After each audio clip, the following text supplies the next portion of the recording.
على رسوله الكريم أما بعد فأعوذ بالله من الشيطان الرجيم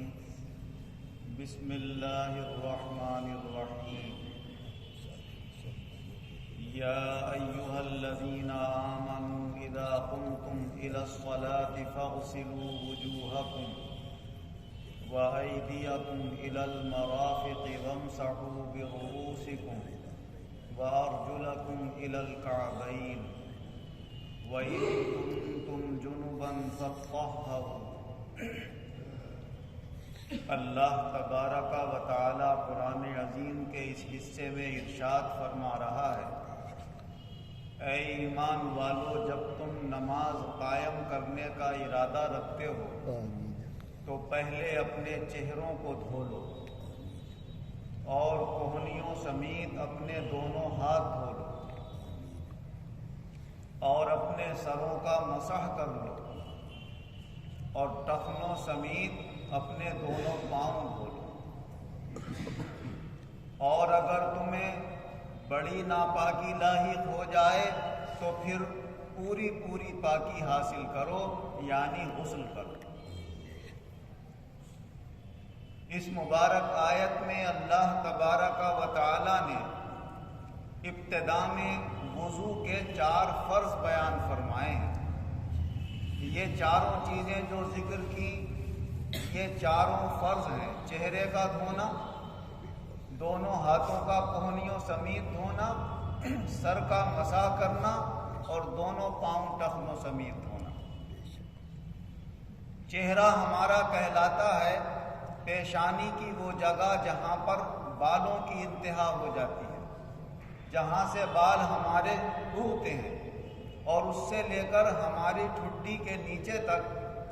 اور ایک کان کی لو سے دوسرے کان کی لو تک، یہ ہمارا چہرہ کہلاتا ہے۔ اس کو کم سے کم 1 مرتبہ دھونا تو فرض ہے اور 3 مرتبہ دھونا سنت ہے۔ اور ہمارے ہاتھ جو ہم گٹوں تک دھوتے ہیں یہ دھونا سنت ہے، اور کوہنیوں سمیت دھونا یہ 1 مرتبہ دھونا فرض ہے اور 3 مرتبہ دھونا سنت۔ سر کا مسح ایک ہی بار کیا جاتا ہے، بس طریقہ یہ ہے کہ تر ہاتھ پہلے پیچھے کو لے جاتے ہیں بیچ میں سے، پھر واپس لاتے ہیں تو یہ ہتھیلیاں دباتے ہوئے واپس لے آتے ہیں، اس سے پورے سر کا مسح ہو جاتا ہے۔ حضرات حنفیہ کے نزدیک، جن اماموں کے ہم ماننے والے ہیں، امام اعظم ابو حنیفہ رحمۃ اللہ علیہ اور ان کے شاگرد، ان کے نزدیک پورے سر کا مسح کرنا سنت ہے اور 1/4 سر کا مسح کرنا فرض ہے۔ کم سے کم 3 انگلیوں برابر ہمارے سر کا کہیں سے بھی حصے پر تر ہاتھ ہم اپنے پھیر لیں اور 3 انگلیوں برابر ہمارے سر کے بالوں پر ہاتھ پھر جائے گا تو مسح کی فرضیت ادا ہو جائے گی، اور پورے سر کے اوپر بھیگے ہوئے ہاتھ پھیر لیں گے تو یہ مسح کا فرض بھی ادا ہو جائے گا اور سنت بھی ادا ہو جائے گی۔ ایسے ہی دونوں پاؤں کو 1 مرتبہ دھونا فرض ہے اور 3 مرتبہ دھونا سنت، اور باقی چیزیں جو اس وضو کے اندر ہیں کچھ اس میں سے سنت ہیں، کچھ مستحب ہیں۔ جیسے کہ ہم جب وضو کرنے کے لیے بیٹھیں تو کعبے کی طرف اپنا منہ کر کے بیٹھیں، یہ مستحب ہے۔ وضو کی نیت کریں، یہ سنت ہے۔ بسم اللہ الرحمن الرحیم پڑھ کر ہم اپنا وضو شروع کریں، یہ سنت ہے۔ حضور صلی اللہ علیہ وسلم نے فرمایا کہ جس وضو میں نیت نہیں کی جاتی اور جس وضو میں بسم اللہ نہیں پڑھی جاتی اس وضو کا ثواب نہیں ملتا۔ تو وضو تو ہو جائے گا لیکن ایک وضو کرنے کا بھی جو ثواب ہوتا ہے اس ثواب سے آدمی محروم ہو جائے گا۔ ہاں، کعبے کو رخ کرنا اتنا اہم نہیں ہے، اگر رخ کرنے کا موقع مل جائے تو کعبے کو منہ کر لیا جائے، ورنہ جس رخ سے بھی بیٹھنے کا موقع مل جائے آدمی وضو کر لے۔ ایسے ہی کلی کرنا، ناک میں پانی ڈالنا، یہ بھی سنت ہے۔ اپنی گردن کا مسح کرنا، پیچھے کے حصے کا، کانوں میں انگلیاں ڈال کر مسح کرنا، پیچھے سے انگوٹھوں سے مسح کرنا، یہ بھی سنت ہے۔ کیونکہ جب ہم سر کا مسح کرتے ہیں تو اس میں فرضیت ادا ہو جاتی ہے، اور کانوں کے اندر جو ہم انگلیاں پھیرتے ہیں تو یہ ہماری سنت بھی ادا ہو جاتی ہے اور سر کے مسح کا فرض بھی ادا ہو جاتا ہے۔ تو یہ چیزیں جو وضو کے اندر ہمارے کون سے فرض ہیں، کون سی سنتیں ہیں،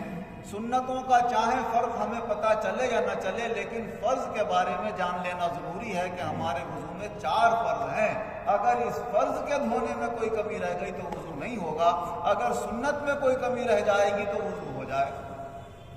حضور نبی اکرم صلی اللہ علیہ وسلم نے ارشاد فرمایا کہ اگر وضو میں سارے کام ایک ایک مرتبہ کیے جائیں،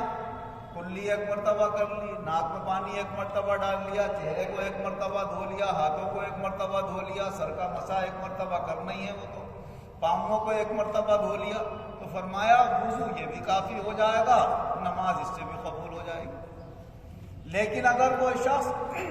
2 مرتبہ دھو لیتا ہے، ہاتھوں کو بھی کلی بھی 2 مرتبہ کر لیتا ہے، 2 مرتبہ ناک میں پانی ڈال لیتا ہے، 2 مرتبہ چہرے کو دھو لیتا ہے، ہر عضو کو 2 مرتبہ دھو لیتا ہے سوائے مسح کرنے کے، مسح ہر حال میں ایک ہی بار کرنا، تو فرمایا اسے نماز کا دوہرا اجر اللہ عطا فرماتا ہے۔ اور فرمایا اگر کوئی 3 مرتبہ کرتا ہے یہ سارے کام، کلی کرنا، ناک میں پانی ڈالنا، چہرہ دھونا، ہاتھ دھونا، پاؤں دھونا، تو فرمایا یہ میرا وضو ہے اور مجھ سے پہلے انبیاء علیہ السلام کا وضو ہے، اور یہ وضو سب سے اعلیٰ ہے، نہ اس سے کمی کی جائے نہ اس میں زیادتی کی جائے۔ تو اگر کمی ہوگی تو سنت سے نیچے آ جائے گا، ثواب چاہے اس کے اندر مل جائے، فرائض چاہے ادا ہو جائیں، لیکن اس سے زیادہ نہیں کر سکتا۔ 4 مرتبہ کوئی اپنا منہ دھوئے گا تو وہ حد سے تجاوز ہو جائے گا، ہو تو پھر بھی وضو جائے گا، لیکن اسراف پانی کی فضول خرچی کا ذمہ دار ہوگا۔ اللہ تعالیٰ اسے ڈانٹ سکتا ہے، چلا سکتا ہے کہ تو نے فضول خرچی کیوں کی جب 3 مرتبہ میں تیرا منہ دھل گیا۔ اب اگر کوئی شخص زیادہ پاؤں میں پانی بہاتا ہے، زیادہ بار بار منہ دھوتا ہے، تو یا تو کوئی ذہنی اس کی کمزوری ہے، یا مسائل کی سمجھ میں اس کی کمی ہے، سمجھ نہیں پاتا اس وجہ سے کرتا ہے، ورنہ جب مسائل معلوم ہو جائیں تو 3 مرتبہ سے زیادہ اپنے اعضائے وضو کو نہیں دھونا چاہیے، اور اس طریقے سے سنت کے مطابق وضو کریں۔ اور بڑی ناپاکی لاحق ہو جائے، جیسے کہ سوتے میں احتلام ہو جاتا ہے کسی کو، یا کوئی اپنی بیوی سے ملتا ہے، تو اس طریقے سے اس کے اوپر غسل فرض ہو جاتا ہے، اور غسل کے اندر اللہ تبارک و تعالیٰ نے 3 چیزیں ضروری رکھی ہیں، ایک کلی کرنا، دوسرے ناک میں پانی ڈالنا، اور تیسرے پورے بدن پر پانی بہا لینا، اس طرح کہ جسم کا کوئی حصہ پانی بہنے سے رہ نہ جائے۔ اسی لیے وضو کے اندر احتیاطاً یہ بتایا گیا جن کی داڑھیاں ہیں وہ اپنی داڑھی میں خلال کریں، پانی بھگو کر کہ کہیں کچھ بال اوپر کے تو کم سے کم تر ہو ہی جائیں، اگرچہ اندر پانی پہنچانا داڑھی کے ضروری نہیں۔ اور انگلیوں کا خلال کرنا بھی سنت بتایا کہ کہیں کوئی کسی طریقے سے اندر کا حصہ خشک نہ رہ جائے،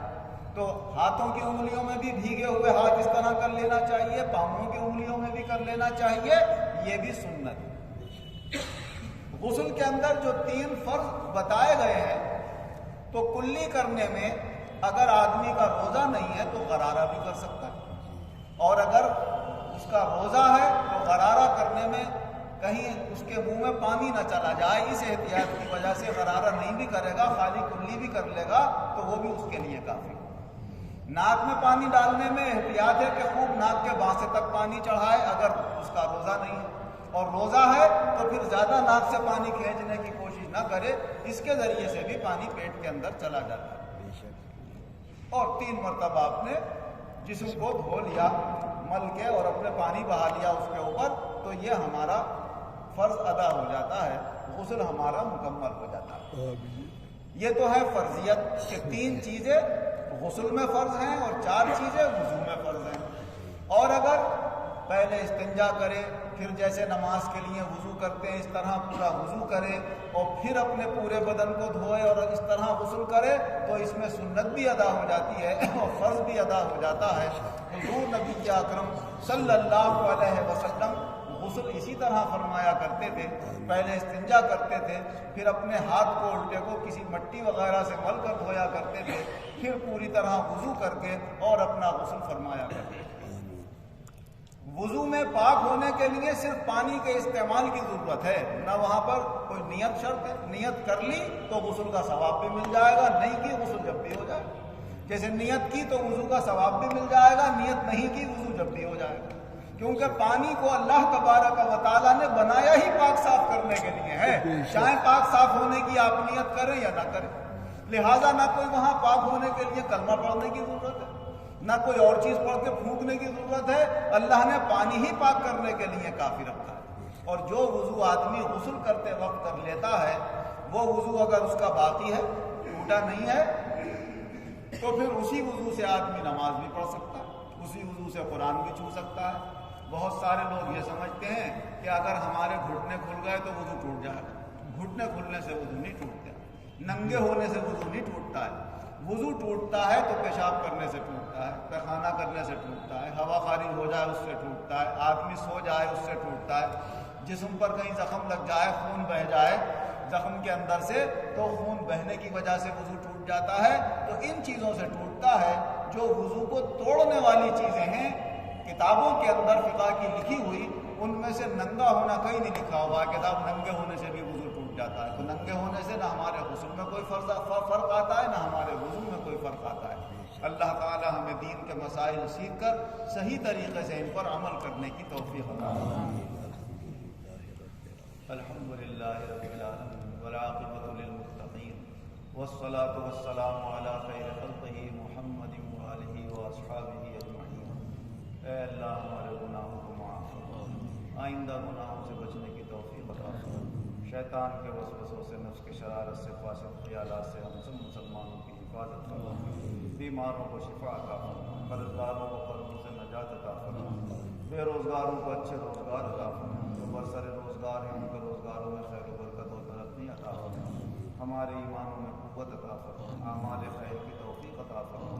اخلاق حسنہ عطا فرما، نیک نیتی، ایمانداری، امانت داری، سچائی کی توفیق عطا فرما،